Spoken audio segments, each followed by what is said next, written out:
2025年6月18日、フィルコから新しいゲーミングキーボードが発表され、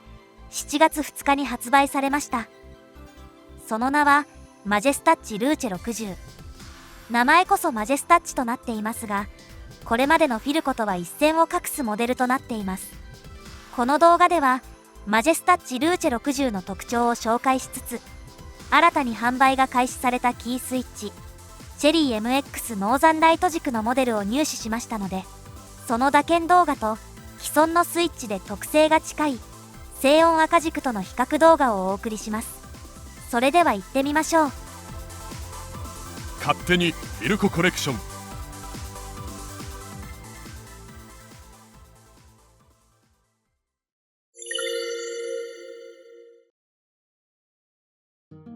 ルーチェ60の特徴は大きく2つ。1つ目はホットスワップに対応したこと。ルーチェ60ではフィルコのキーボードとして初めてホットスワップに対応しました。ホットスワップとはメカニカルキーボードにおける要ともいえる部品であるキースイッチをユーザー自身で簡単に交換することができる構造を指します。従来の製品では使用されているスイッチがチェリー MX である点は変わりないのですが、キースイッチが基板にハンダ付けされており、交換を行う場合は分解する必要がありました。これは改造行為となってしまうため、当然のことながらメーカー保証の対象外となりますので、玄人向けのカスタマイズとなっていました。これがルーチェ60では簡単にキースイッチを交換できるようになり、ユーザーは好きなキースイッチを好きな組み合わせで装着できるようになりました。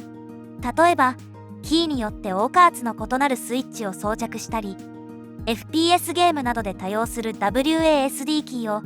反応速度が速いスイッチに交換したりといったカスタマイズが容易に行えます。2つ目はゲーミングキーボードらしく RGB-LED ライトの搭載により光るキーボードになりました。フィルコのキーボードはこれまで明確にゲーミングキーボードと謳う製品は存在しておらず、あくまでゲームにも使用できるという立ち位置の製品が多かったように思います。そういった思想もあり、RGB-LED ライトを搭載したキーボードは存在せず、硬派なイメージを貫いてきました。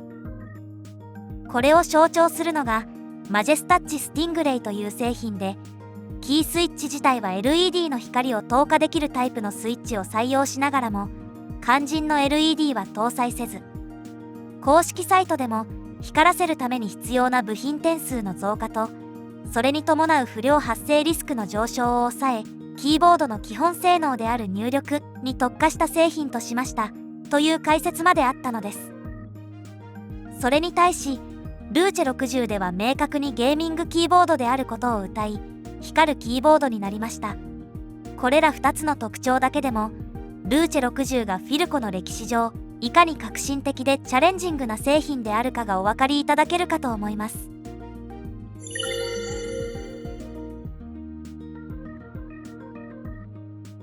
それでは外観を見ていきましょう。外箱を開けるといつものように取説が入っています。その下にはルーチェ60本体が入っていますが、取り出してみて気づいたのが、フィルコのキーボードではおなじみのあの透明なキーカバーが省略されています。ゲーミングキーボードという市場に参入するにあたっては、やはりコストには相当シビアにならざるを得ないのでしょう。もしくは競合する同価格帯の製品の梱包状態などから、それに合わせる形としたものと推測します。袋から取り出すとこのようにコンパクトな本体がお目見えします。正面右側にはフィルコのロゴがありますが、ここは光らないみたいです。側面を見てみると、キースイッチが天面のアルミパネルに直接装着され、キーキャップが浮いて見える、いわゆるフローティングデザインになっています。背面左側にはルーチェ60のロゴがあります。反対側には USB-C ポートがあり、ここから PC などに接続します。正面から見るとエッジ部分が斜めに面取りされたようなデザインとなっており、アルミパネルの質感と合わせて高級感がありますね。付属品としては USB ケーブルとキースイッチプラーが入っており、ケーブルのキーボード側 USB-C のプラグは L 字型になっています。続いて裏面を見ていきましょう。中央には銘板があり、その右側にはフィルコではおなじみの Do Not Remove という剥がすと保証対象外となるシールがついているのですが、これまでの機種ではこれがネジ穴の上から貼られており、分解する際に必ず剥がす必要があるようになっていたのですが、ルーチェ60ではどうやら銘板の下にネジがあり、Do Not Remove のシールはただ貼ってあるだけになっています。これ誰が剥がすの？うるさい。四隅にゴム足がついており、高さ調整用のスタンドも他のマジェスタッチと共通のものが装着されています。60% キーボードであるマジェスタッチルーチェ60ですが、ここで従来モデルのキーボードとサイズ感を比較してみましょう。まずはマジェスタッチミニラー R コンバーチブルです。外径寸法でいうとルーチェ60よりも横幅が 5mm 小さく、奥行きは 4mm 大きくなっています。ただルーチェ60の方がフローティングデザインであることと、斜めに面取りされたデザインによりコンパクトに感じられます。続いてマジェスタッチミニラエアーです。この機種も先ほどのマジェスタッチミニラー R と外径寸法は同一なのですが、本体のカラーが標準のブラックであるせいか、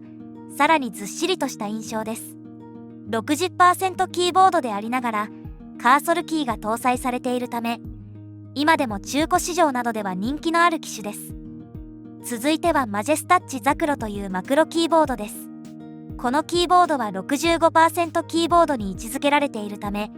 ルーチェ60よりは若干大きく感じます。最後に10キーレスキーボードです。フルキーボードから10キーを省略しただけのレイアウトですので、やはり 60% キーボードと比べると大きいですね。コンパクトなキーボードを検討していて、機能を削ぎ落とした 60% キーボードにするか 65% にするか、それとも10キーレスにするかなどと悩むことはよくありますので、ぜひ参考にしていただければと思います。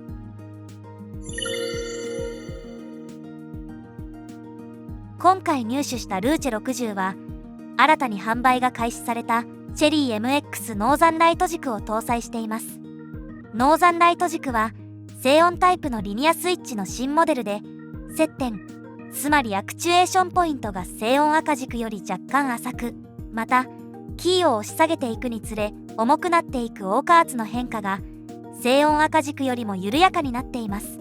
つまり感触としては静音赤軸より少し軽く感じ、スピードシルバー軸ほどではないにせよ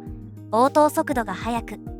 静音赤軸をもう少しゲーミング向けにアレンジした感じのスイッチなのかなと解釈しています。ウプ主はキースイッチの使用についてはちょっと弱いので、もし実際に触ってみた方やお詳しい方がいらっしゃれば、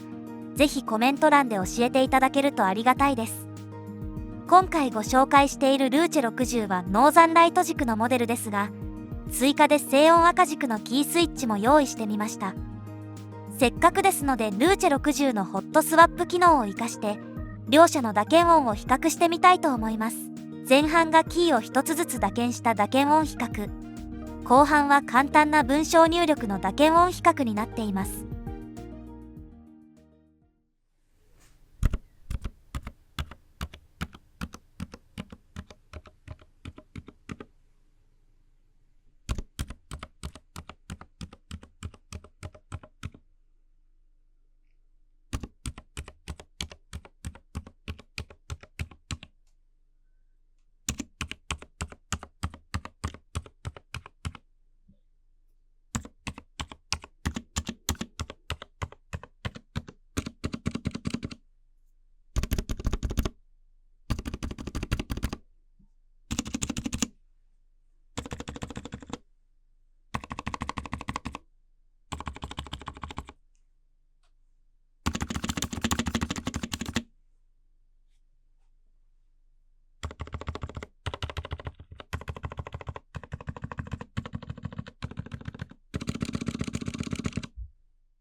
今回のまとめです。マジェスタッチルーチェ60はフィルコ初のゲーミングキーボードで、